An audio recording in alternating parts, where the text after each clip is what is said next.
नमस्कार दोस्तों। देखिए, विज्ञान विषय जो है उसके लिए आपको जितने भी कम्पिटिटिव एग्ज़ाम तुम्हारी हैं, राजस्थान पुलिस, रीट, रेलवे, पटवार, इन भर्तियों के लिए जनरल साइंस के जो प्रश्न आते हैं परीक्षा में वो कहाँ से आते हैं, किस टाइप से आते हैं, कौन सा मैटर हमको ज़्यादा पढ़ना है, कौन सा कम पढ़ना है, इस चीज़ के लिए अपन एक वीडियो डाल रहे हैं। वो आप लोग उसको लाइक और सब्सक्राइब करें। देखिए, शब्द है विज्ञान। देखिए, विज्ञान दो शब्दों से मिलकर बना है और जिसमें एक शब्द है बी और एक शब्द है ज्ञान। ये दो शब्द हैं, बी प्लस ज्ञान। देखो, जिसमें बी का अर्थ होता है प्रमाणित और ज्ञान का अर्थ होता है अध्ययन। इसे मैं कह सकता हूँ कि प्रमाणित अध्ययन से प्राप्त ज्ञान विज्ञान कहलाती है। देखिए, आगे लेकर के चलते हैं। विज्ञान को अंग्रेजी भाषा में बोला जाता है साइंस, और ये साइंस शब्द एक लैटिन भाषा के शब्द से बना है और वो लैटिन भाषा का शब्द है साइंसिया। साइंसिया। देखो, कई किताब आप देखेंगे उसमें आपको साइंसिया की जगह सेंटिया दे रखा है। आपको भ्रमित नहीं होना है, बात एक ही है। सेंटिया भी मैं इसे लिख सकता हूँ शिंटिया। देखो, शिंटिया का अर्थ होता है टू नो, और टू नो मीन्स होता है जानना। ये विज्ञान शब्द का शाब्दिक अर्थ है जानना। एक बार फिर देखें। देखो, विज्ञान शब्द दो शब्दों से मिलकर बना है, वी प्लस ज्ञान, जिसमें वी का अर्थ होता है प्रमाणित और ज्ञान का अर्थ होता है अध्ययन। मैं इसे कह सकता हूँ प्रमाणित अध्ययन से प्राप्त ज्ञान विज्ञान कहलाता है। विज्ञान को अंग्रेजी भाषा में साइंस कहा जाता है। आप सब जानते होंगे इन बातों को, लेकिन एक स्टार्टिंग जहाँ से अपन को करनी चाहिए वो शब्द यही है। और इस साइंस शब्द जो बना है वो लैटिन भाषा के शब्द साइंसिया से बना है, और इस साइंसिया या मैं कहूँ शिंटिया, जिसका अर्थ होता है टू नो मीन्स होता है जानना। देखिए, अगर बात करें अपन तो विज्ञान की मुख्य रूप से दो शाखाएं होती हैं। एक शाखा का नाम मैं रख सकता हूँ जैविकी और एक शाखा का नाम मैं रख सकता हूँ अजैविकी। एक शाखा अपन जैविकी डाल सकते हैं और एक शाखा अपन रख सकते हैं अजैविकी। ऐसे विज्ञान की दो शाखाएं होती हैं। अब इनमें से अपन प्रत्येक शाखा की अगर बात करें तो प्रत्येक शाखा में बात करें तो सबसे पहले एक शाखा अपन लें जिसका नाम होगा जैविकी। जैविकी शाखा के अंतर्गत आप देखेंगे ये जो जैविकी शाखा है, इस जैविकी शाखा को मुख्यतः दो पार्टों में बांटा जा सकता है। एक पार्ट का नाम होगा इसके अंतर्गत जीव विज्ञान, और एक पार्ट का नाम होगा इसके अंतर्गत मैं जिसको बोल सकता हूँ चिकित्सा विज्ञान। चिकित्सा विज्ञान एक पार्ट जिसे अपन कह सकते हैं जीव विज्ञान, और एक पार्ट जिसका नाम बोल सकता है चिकित्सा विज्ञान। देखो, जीव विज्ञान को दो शब्दों में बांटा जा सकता है। इसमें एक शाखा का नाम मैं रख सकता हूँ जंतु विज्ञान, जिसे अपन जूलॉजी कहते हैं, और एक शाखा का नाम हो सकता है इसमें पादप विज्ञान, या जिसको मैं वनस्पति विज्ञान बोल सकता हूँ। पादप विज्ञान, जंतु विज्ञान, ये दोनों पार्ट जीव विज्ञान के हैं, और जीव विज्ञान एक पार्ट है जैविकी का और जैविकी एक पार्ट है विज्ञान का। ऐसे एक दूसरी शाखा जिसकी अपन बात करें वो दूसरी एक शाखा है जिसका नाम है अजैविकी। देखिए दोस्तों, इस अजैविकी शाखा को 5 भागों में बांटा जा सकता है। पहली एक शाखा का नाम होगा रसायन विज्ञान, जिसे अपन केमिस्ट्री कहते हैं। दूसरी एक शाखा है जिसका नाम होगा भौतिक विज्ञान, जिसे फिजिक्स बोला जाता है। तीसरी एक शाखा में मैं लिख सकता हूँ खगोलीय विज्ञान, जिसे एंटोनम साइंस कहा जाता है। एक शाखा जिसे अपन लिख सकते हैं भूगर्भिकी विज्ञान। भूगर्भिकी विज्ञान जिसे बोलते हैं ज्योग्राफिकल साइंस। एक शाखा जिसे अपन लिख सकते हैं गणितीय विज्ञान। जब आपको गणित वाले सर या गणित वाले गुरुजी आपको गणित की जो परिभाषा बताएंगे तो वहाँ आपसे ये कहा जाएगा कि गणित विज्ञान की वह शाखा है जिसके अंतर्गत गणितीय क्रियाएं हल की जाती हैं। तो एक बार पुनः देखें देखो विज्ञान शब्द दो शब्दों से मिलकर बना है, वी प्लस ज्ञान, जिसमें वी का अर्थ होता है प्रमाणित और ज्ञान का अर्थ होता है अध्ययन। प्रमाणित अध्ययन से प्राप्त ज्ञान विज्ञान कहलाता है।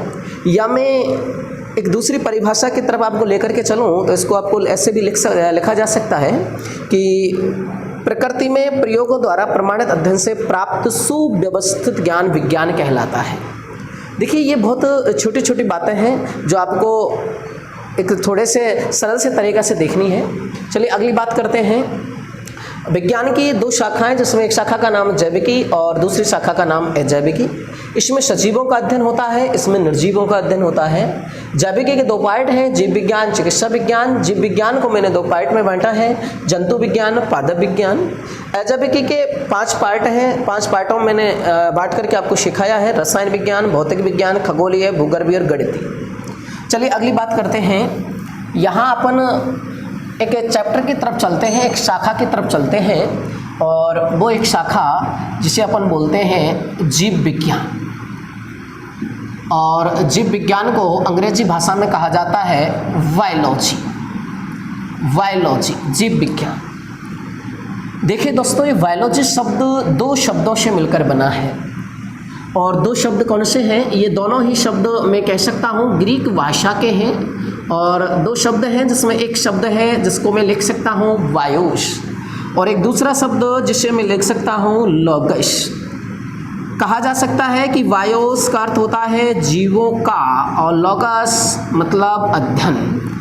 तो विज्ञान की वह शाखा जिसके अंतर्गत जीवों का अध्ययन किया जाता है जीव विज्ञान कहलाती है, बायोलॉजी कहलाती है। एक बार फिर देखें, जीव विज्ञान को अंग्रेजी भाषा में बायोलॉजी कहा जाता है, और ये बायोलॉजी शब्द ग्रीक भाषा के दो शब्दों से बना है, बायोस और लोगस।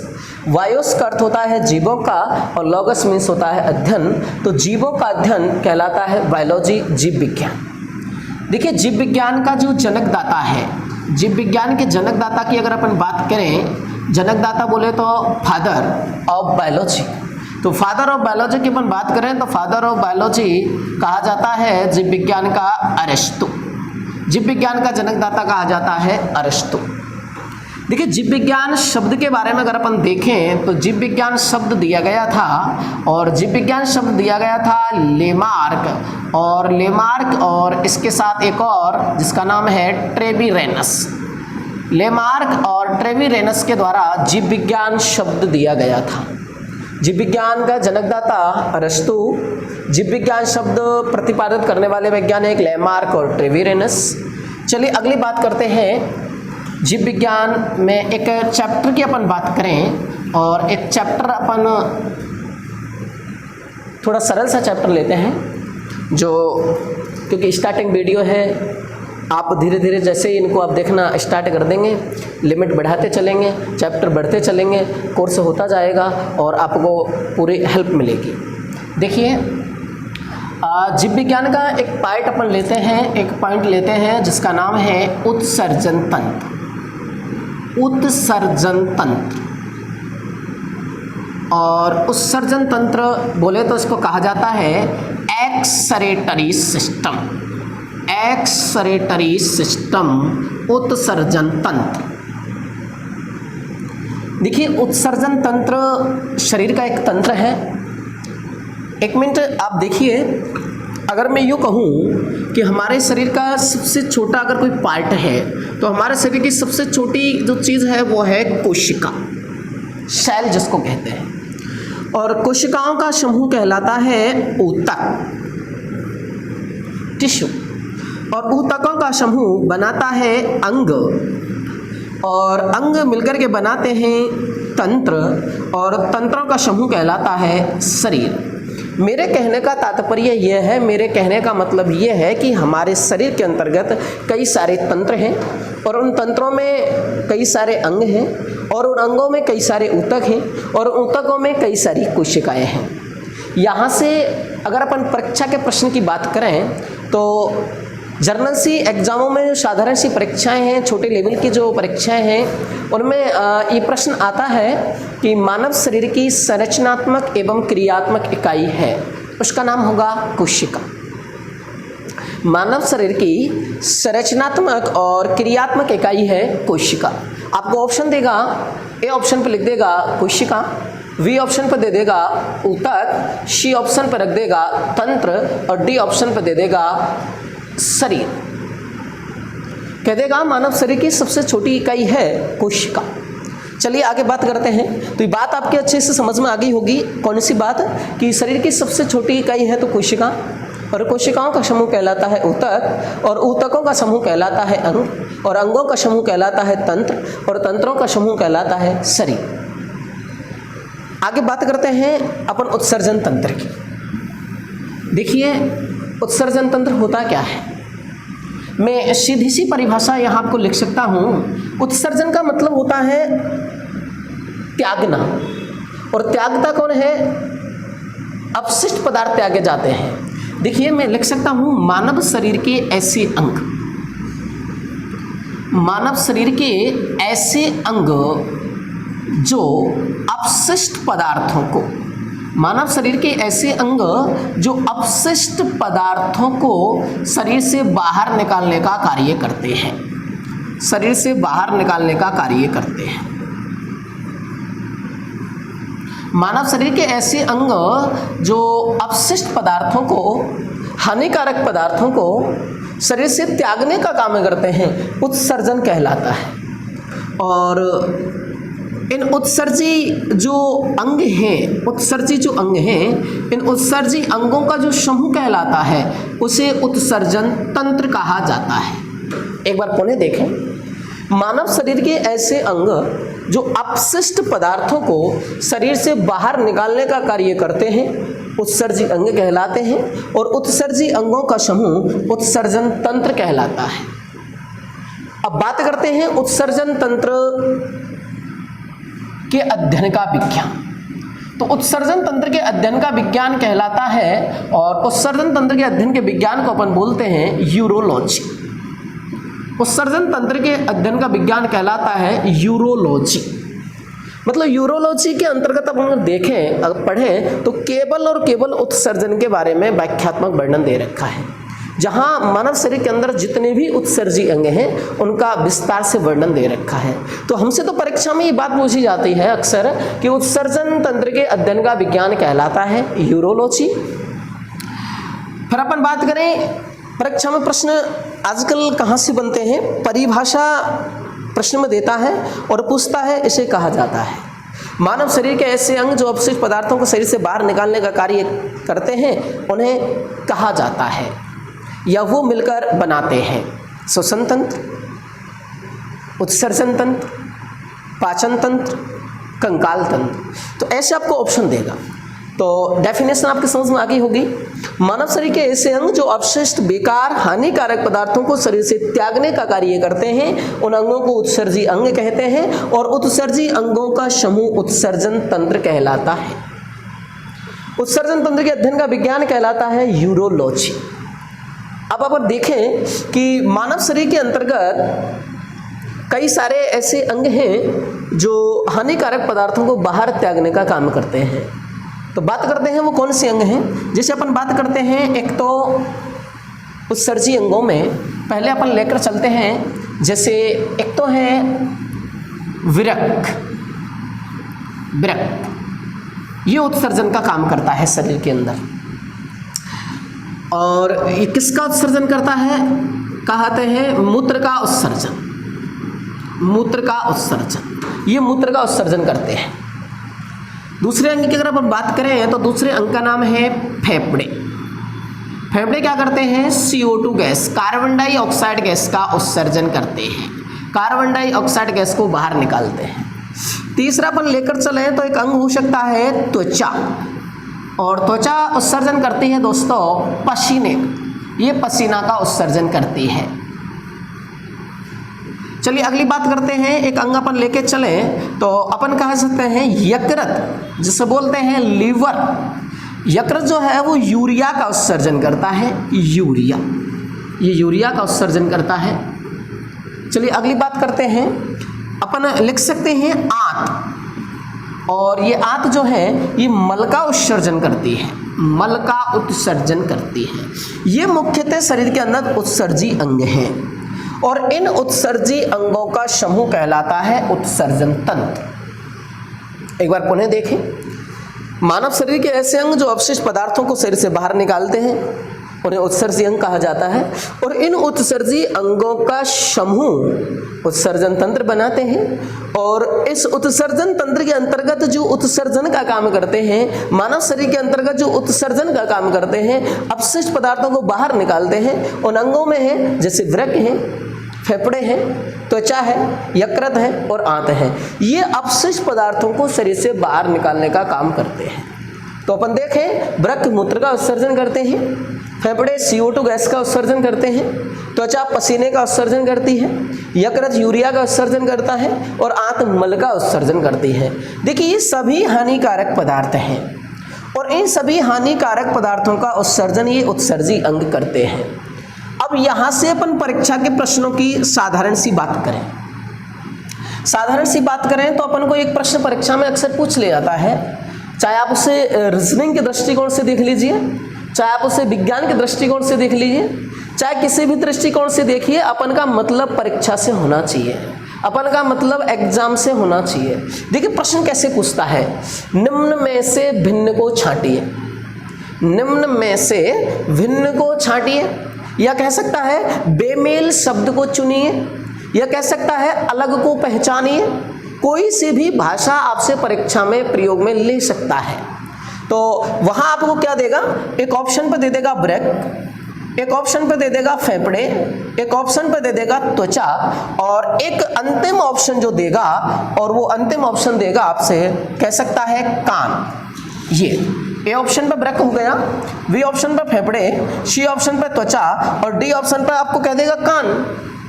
और आपसे पूछा गया है बेमेल शब्द को चुनिए।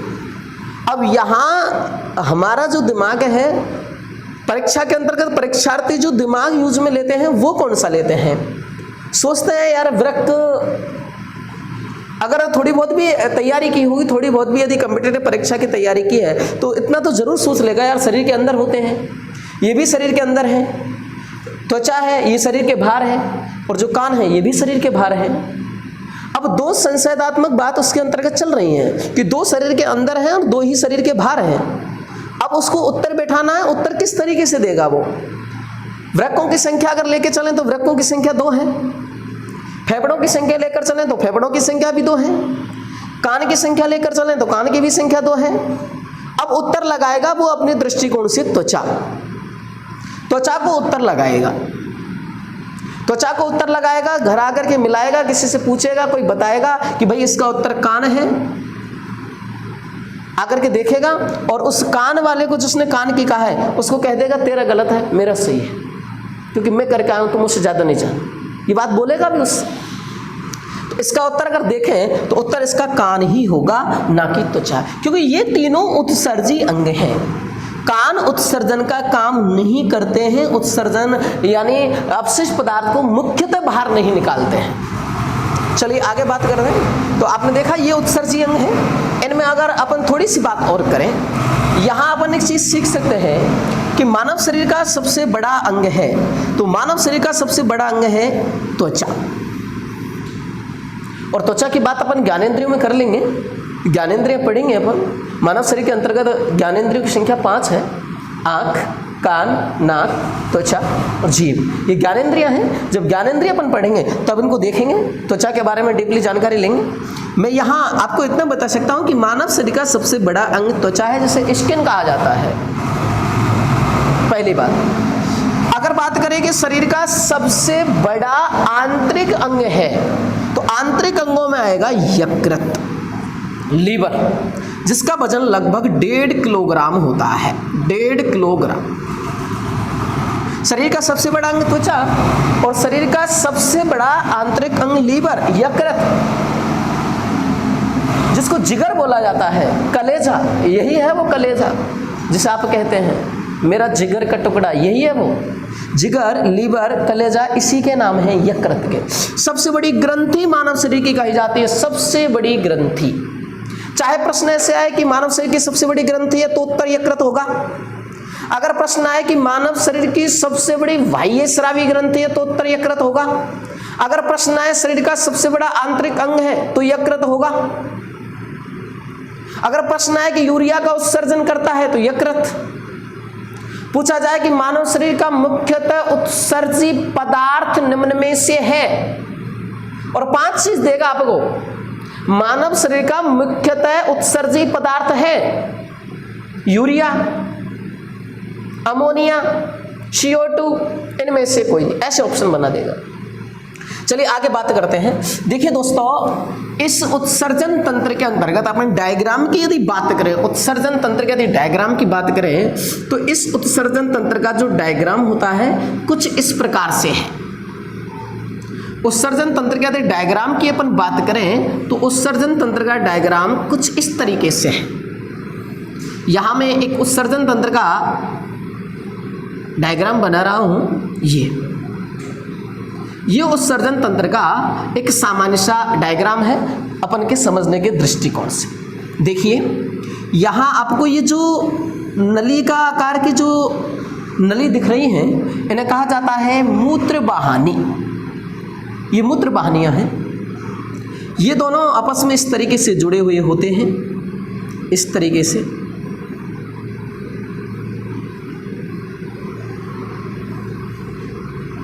ये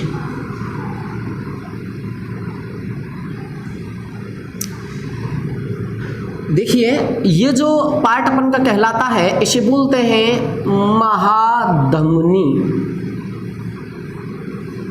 इसे कहा जाता है दोस्तों महाशिरा। ये है अपन की मूत्र वाहिनियां। इसे कहा जाता है मूत्राशय। और एक नल का आकार की जो संरचना आपको दिखाई दे रही है उसे बोलते हैं मूत्र मार्ग। ये जो इधर की संरचना है इसको मैं बोल सकता हूं दायां वृक्क। दायां वृक्क। ये जो संरचना आपको दिखाई दे रही है इसे कहा जा सकता है वायां वृक्क। इस तरीके से ये उत्सर्जन तंत्र का एक सामान्य सा चित्र है। इस चित्र में अपन बहुत सारी बातें सीखेंगे। देखिए आपको इधर की साइड एक जो खांच दिख रही होगी इसे अपन महाधमनी बोलते हैं, इसे महाशिरा कहा जाता है। ये दायां वृक्क है, ये बायां वृक्क है। ये दो नल का आकार की जो है संरचना है ये मूत्र वाहिनियां हैं। ये जो थैलीनुमा संरचना है इसे मूत्राशय कहते हैं। और ये जो नल का आकार की आकृति दिख रही है आपको इसे मूत्र मार्ग कहा जाता है। अब बात करते हैं अपन उत्सर्जन तंत्र का जो मेन पार्ट है, उत्सर्जन तंत्र के अंतर्गत जिसका वर्णन हमको पढ़ना है उसे बोलते हैं अपन वृक्क। जो आपको संरचना के अंतर्गत दिखाई दे रहे होंगे वृक्क। देखिए अपन वृक्क की बात करें और वृक्क की बात करें, देखिए वृक्क इसे अंग्रेजी में बोला जाता है किडनी। इन्हीं को कहा जाता है किडनी। वृक्क कहो किडनी कह सकते हैं। इन्हीं को कहा जाता है गुर्दा। गुर्दा देखो ये विज्ञान की भाषा है, ये अंग्रेजी की भाषा हो गई और ये शुद्ध हिंदी की भाषा हो गई। साधारण से शब्द के रूप में अपन इसे यूज में लेते हैं ना, साधारण बिल्कुल जो घर का शब्द है बाल, इन्हीं को कहते हैं। वृक्क कह सकते हैं, किडनी कहा जा सकता है, गुर्दा कहा जा सकता है, बाल कहा जा सकता है, एक ही बात है। देखिए वृक्क कहो, किडनी कहो, गुर्दा कहो, बाल कहो, एक ही बात है। और अब अपन वृक्क से संबंधित कुछ बात करते हैं। देखिए मनुष्य में वृक्कों की जो संख्या है, संख्या मनुष्य में वृक्कों की संख्या होती है 2, जिसे कहा जाता है दायां वृक्क और वायां वृक्क। दायां वृक्क और वायां वृक्क इस तरीके से मनुष्य में वृक्कों की संख्या, या तो मैं संख्यात्मक देखूं तो 2, और यदि मैं इसको ऐसे भी कह सकता हूं मनुष्य में 1 जोड़ी वृक्क पाए जाते हैं, 1 जोड़ी अर्थात 2, जिन्हें दायां और बायां वृक्क कहा जाता है। अब बात करते हैं अपन कि प्रत्येक वृक्क का वजन। अगर वजन की बात करें तो प्रत्येक वृक्क का वजन लगभग 140 ग्राम होता है। लगभग कई किताब आप देखेंगे तो उसमें 140 से 150 ग्राम तक दे रखा है। तो भ्रमित नहीं होना है। एग्जाम के अंदर ये प्रश्न आएगा तो इन दोनों में से आपसे कोई एक ही पूछेगा। मानव शरीर के अंतर्गत वृक्क का वजन है 140 ग्राम, 1500 ग्राम, 300 ग्राम या 250 ग्राम, तो उत्तर होगा 140 ग्राम। मेरे कहने का मतलब लगभग 140 से और 150 ग्राम वजन होता है प्रत्येक वृक्क का। अगली बात करते हैं, अगर रंग की बात करें, रंग में दिखने में कैसे लगते हैं, तो दिखने में रंग की बात करें तो हल्के गुलाबी रंग के होते हैं। ये बातें आपको बहुत छोटे कक्षा के स्तर में ये चीज़ें आपको आसानी से पढ़ने को मिल जाएंगी। यदि आप 9th क्लास की पुस्तक देखें, 10th की देखें, 11th की देखें, 12th की देखें, तो ये सारी चीज़ें आपको वहाँ अच्छे से दे रखी हैं। एक बार पुनः देखें। देखिए, वृक्क जिसे अपन अंग्रेजी में किडनी भी कह सकते हैं, गुर्दा भी कह सकते हैं, बाल इन्हीं को कहा जाता है, वृक्कों को ही। वृक्कों की संख्या 2 होती है, या मैं कह सकता हूँ 1 जोड़ी वृक्क मनुष्य में पाए जाते हैं। प्रत्येक वृक्क का वजन लगभग 140 ग्राम और रंग में हल्के गुलाबी रंग के होते हैं। चलिए अगली बात करते हैं, संरचना, आकृति। तो संरचना की बात करें तो संरचना में नाशपाती के समान होते हैं, नाशपाती के समान, नाशपाती आकार के दिखते हैं संरचना में इन वृक्कों की। तो कभी भी किसी अंग की खास करके संरचना परीक्षा में नहीं पूछी जाएगी, और यदि पूछी भी जाती है तो अपन को नॉर्मल सी याद रख लेनी है कि नाशपाती जैसे आकार के वृक्क मनुष्य के अंदर पाए जाते हैं, हल्के गुलाबी रंग के होते हैं। एक वृक्क का वजन लगभग 140 ग्राम होता है और संख्या में 2 होते हैं। अब बात करते हैं कि शरीर के अंदर पाए कहाँ जाते हैं। तो देखिए दोस्तों, शरीर के अंदर ये जो वृक्क हैं, ये शरीर के अंतर्गत पाए जाते हैं आमाशय। आमाशय, आमाशय से मेरा मतलब है पेट जिसे कहते हैं, उदर, इसी का नाम है। अंग्रेजी बोले स्टोमच, इसी को कहते हैं आमाशय। आमाशय कह सकते हैं, पेट कह सकते हैं, उदर कह सकते हैं, स्टोमच कह सकते हैं, एक ही बात है। तो आमाशय के नीचे, पेट के नीचे और कशेरुक दंड, कशेरुक दंड के पीछे, आमाशय के नीचे और कशेरुक दंड के पीछे दोनों ओर स्थित होते हैं वृक्क। चलिए अगली बात करते हैं। देखिए दोस्तों, इन वृक्कों के चारों तरफ, और इन वृक्कों के चारों तरफ एक झिल्ली होती है। ध्यान से देखिए, इन वृक्कों के चारों तरफ एक झिल्ली पाई जाती है और उस झिल्ली का नाम है पेरोटोनियम। वृक्कों के चारों तरफ पेरोटोनियम झिल्ली का आवरण चढ़ा रहता है, यानी पेरोटोनियम झिल्ली के अंतर्गत ये वृक्क सुरक्षित रहते हैं। एक बार पुनः सिखा रहा हूं, सीखिए। संख्या में 2 हैं, 1 जोड़ी है, रंग में गुलाबी है, आमाशय के नीचे हैं, कशेरुक दंड के दोनों ओर हैं, नाशपाती आकार के हैं और पेरोटोनियम झिल्ली का आवरण इन वृक्कों के चारों तरफ लगा रहता है। अगली बात करें वृक्कों से संबंधित। देखिए दोस्तों, इन वृक्कों में क्या होता है, इन वृक्कों के अंतर्गत मूत्र का निर्माण होता है। मूत्र का, हमारे शरीर के अंदर मूत्र का निर्माण वृक्कों के अंतर्गत होता है। मूत्र का निर्माण, अगर अपन मूत्र की बात करें तो आपको एक चीज अच्छे से मैं बता देता हूं कि मूत्र का जो पीएच मान है, वो पीएच मान लगभग 6 होता है, यानी हल्के अम्लीय प्रकृति का होता है। अम्लीय प्रकृति का मूत्र, पीएच मान 6 और अम्लीय प्रकृति का होता है। इन वृक्कों के अंतर्गत मूत्र का निर्माण होता है और ये जो मूत्र वाहिनियां आपको दिखाई दे रही हैं, ये मूत्र वाहिनियां उस बने हुए मूत्र को मूत्राशय में लाने का कार्य करती है।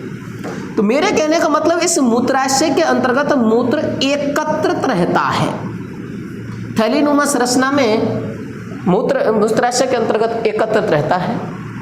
इसके बाद अपन कल बात करें।